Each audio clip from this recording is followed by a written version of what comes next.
শুভ দুপুর বন্ধুরা। এখন হচ্ছে দুপুরবেলা, আর এখন থেকে আমি আমার ব্লগটা আজ স্টার্ট করছি। আর সকলকে স্বাগত জানাচ্ছি শিবরাজ ফ্যামিলি ব্লগে। আজ একটা ব্লগ নিয়ে চলে এসেছি, আশা করছি তোমাদের ভালোই লাগবে। তা দেখো বন্ধুরা, আর এখন আমি রুটি করছি। তার কারণ আছে, দুপুরবেলা রুটি করছি কেন মনে হতেই পারে। আসলে হয়েছে কি, আমার রান্নাবান্নাও হয়ে গেছে। এখন রুটি করছি কি, তোমাদের দাদা ভাই বাইরে যাবে, তাই ও ফিরবেও না, সেই জন্য কিছু খাবার বানিয়ে দিচ্ছি, নিয়ে যাবে। তাহলে সেখানে যেয়ে তার খাওয়ার সুবিধা হবে রাত্রেবেলা। সেই জন্য একটু রান্না করে নিলাম, নিয়ে সেগুলি ব্যবস্থা করছি। আর ওনাদেরকে খেতেও দিয়ে দিয়েছি।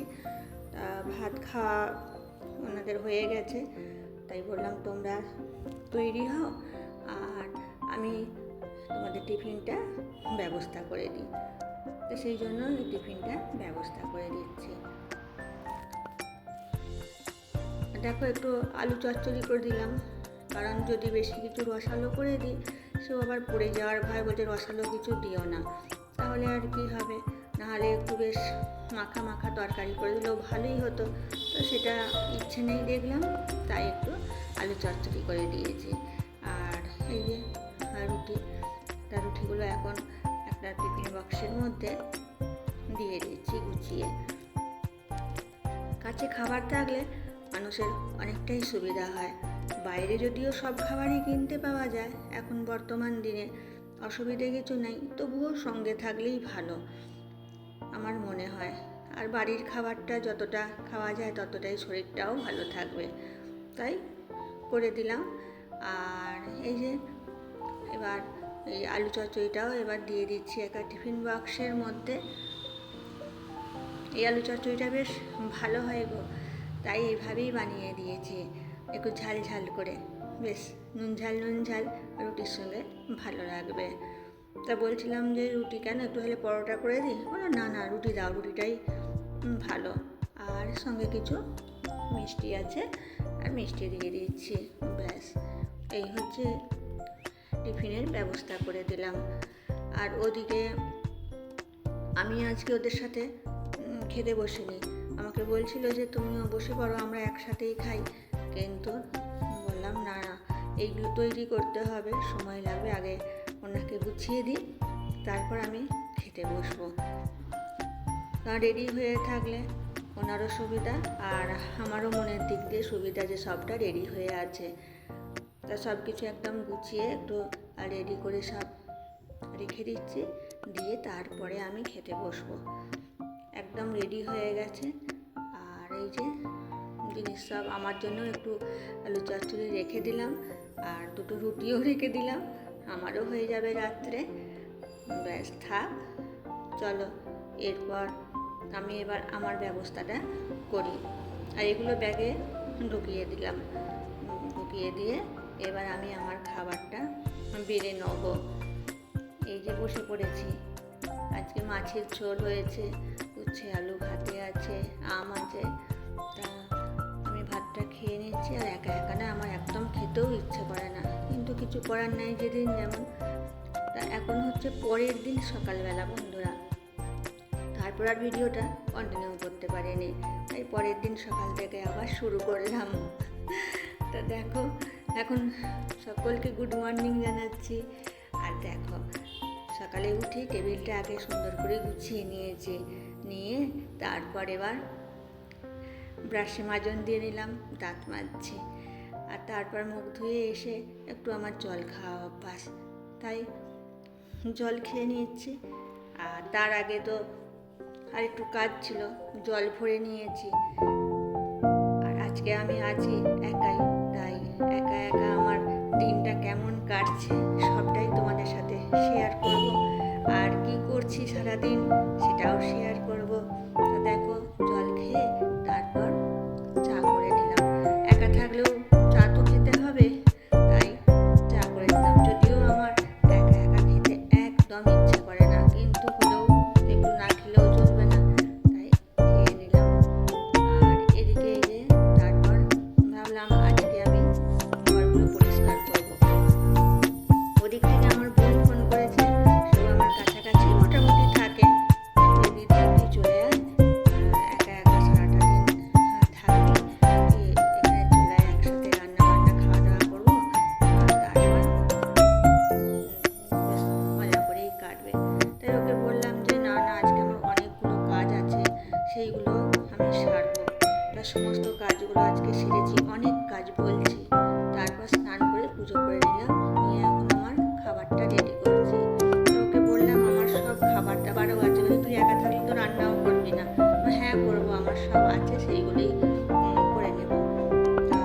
তারপর এবার ওকে তো না করলাম, কত কি কাজ করেছি আর জানো, দরজা জানলা পরিষ্কার, ঘরের সমস্ত ঝুল ঝাড়া, তারপর ঘরগুলো পরিষ্কার করা, অনেক অনেক কাজ, প্রচুর আজকে কাজ করেছি।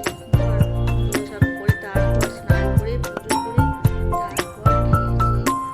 আর খেয়ে তারপর এখন দেখো বন্ধুরা, এই গ্যাসটা হচ্ছে নিচে যদিও পরিষ্কার ছিল, তবুও মনে হচ্ছে যে আর একটু পরিষ্কার করে দিই, জলের ছিটেটাও যেন না থাকে, তাই একটু পরিষ্কার করে দিলাম।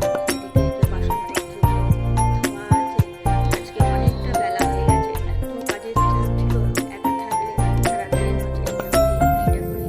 আর এইখানটা তেল চিটে পড়ে গেছিলো জানো, এত তেল চিটে হয়েছিল, এটাকেও বেশ সাবান জল করে ঘষে ঘষে পরিষ্কার করে দিয়েছি, বেশ চকচক করছে। আর চকচকে জিনিসই দেখতে ভালো লাগে, কিন্তু এই যে শরীরের এখন একটা জোর নেই, শরীরটাও খারাপ, তাই সেই জন্য সবসময় এতটা চকচকেও রাখা খুব কষ্ট হয়ে পড়েছে। তা আজকে রান্নার চাপটাও নেই, যা হয় একা আছি মনের মতন করে বেশ সারাদিন ধরে পরিষ্কার করেছি। এই খাটের তলায় ঝুল, তারপর ধুলো, সেসব পরিষ্কার করা, তা বন্ধুরা তো জানে কি অবস্থা হয় সব। তা সারাদিন পরিষ্কার টরিষ্কার করতে করতে আমার অনেকটা সময় চলে গেছে। দিয়ে এই যে গ্যাসটাও সুন্দর করে ঢাকা দিয়ে দিলাম, হাতগুলো বসবে না। আর এদিকে এই দেখো, এত মেঘ করে গেছে, এই দেখো এত মেঘ এত মেঘ, তাই জানালা দিয়ে দেখছি যে হঠাৎ করে কেন মেঘলা হয়ে গেছে। এই দেখো একটা বৃষ্টিও নেমে গেছে, এই দিয়ালটায় বোঝা যাচ্ছে কতটা ভিজে। আর এখন তো প্রায় প্রতিদিনই বৃষ্টি হচ্ছে, রাস্তা দিয়ে লোকজনও চলে যাচ্ছে, তারাও ভাবছে কি করে বৃষ্টির আগে বাড়ি পৌঁছাতে পারি। তাই মানুষ যাচ্ছেরা, ওই দেখো দূরে একটা কেমন বিড়াল বসে আছে চুপটি করে, আর মাঝে মাঝে আসবে, এসে আর কি বলবো, একদিন এসে আমাদের মাছের ঝোল করা ছিল, আর জানালা দিয়ে যে আসবে এটা ভাবতে পারিনি। একবারটি অন্য একটা রুমে গেছি, এসে দেখি রান্নাঘরে বিড়াল চলে এসেছে। তা সেই জিনিস কি আর খাওয়া যায়, তাই সেই মাছের ঝোল সব ফেলে দিতে হয়েছিল। তাই জানালাটা মাঝে মাঝে বন্ধ হয়ে যায়। আর এদিকে দেখো বন্ধুরা, খাওয়া দাওয়ার পর খাবো বলে রেডি করে নিয়েছে। এটা দুপুরে খাওয়ার পর আমার একটা ব্যবসা আছে, আর এই একটা টনিক দিয়েছে, সেগুলোই খাবো। ওষুধের উপরেই যেন এখন জীবনটা হচ্ছে, প্রতিটা মানুষের শুধুই ওষুধ ওষুধ, কিন্তু কিছু করার নেই, শরীরকে ভালো রাখার জন্য আমাদেরকে ওষুধও খেতে হবে, আবার নিজেদের কাজকর্ম করতে হবে। আর কাজকর্ম না করে বসে থাকতেও ভালো লাগে না, তাই না? তো আমি ওষুধটাও এই যে খেয়ে নিলাম জল দিয়ে, ব্যাস। আর আমার ক্যাপসুল খেতে বড্ড ভয় লাগে, ঘিঁটতে আমি খুব ভয় পাই, মনে হয় যদি গলায় লেগে যায়।